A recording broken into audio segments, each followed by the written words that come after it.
Apples of Gold in Settings of Silver, Week 2, Martha's Legacy.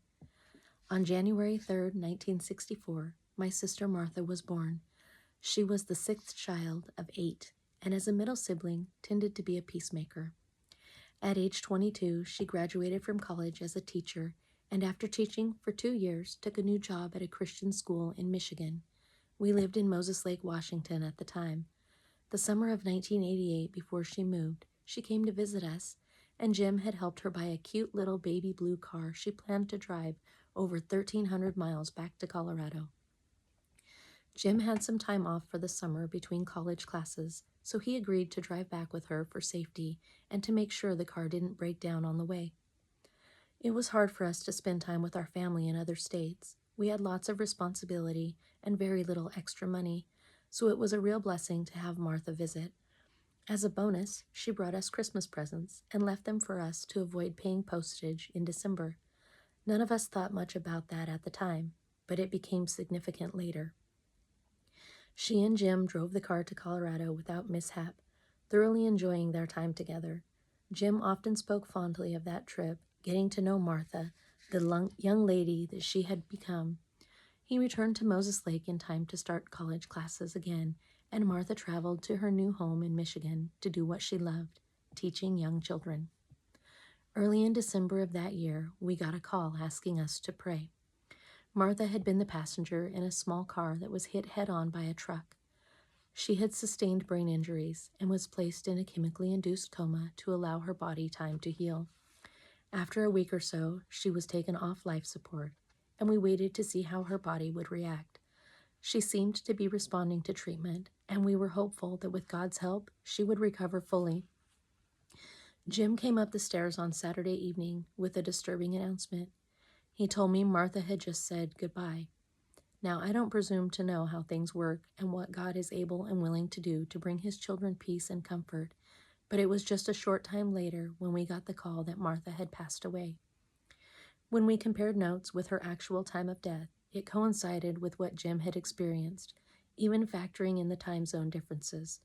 Her memorial service was just 2 weeks before her 25th birthday. Why in the world would I tell this rather sad story? Because I see the hand of God in it. Martha was never one to get things done way ahead of time, but that year she had made handcrafted gifts for each of her siblings and their families. As we gathered to celebrate her short but significant life, those gifts were a realization of God's hand at work in directing the circumstances of life to bring another indication of his comfort. In fact, I still have the decorative wall hangings she made us that year. Psalm 139, 16 and 17 says, "You saw me before I was born. Every day of my life was recorded in your book. Every moment was laid out before a single day had passed. How precious are your thoughts about me, O God. They cannot be numbered." I don't know why Martha was taken so young, but I know it wasn't a surprise to God. Her life was part of God's plan before she was ever created. He knew the beginning, the end, and what she would accomplish for him. And Martha is not unique in this. God does this level of planning and thought for each of us.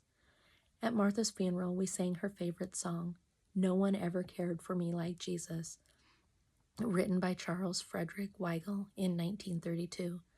The words are powerful and still bring me to tears as I recall how much she loved the song and how strong her love was for the Lord. What a legacy left by such a short life. No One Ever Cared for Me Like Jesus by Charles Frederick Weigel, 1932. Verse 1.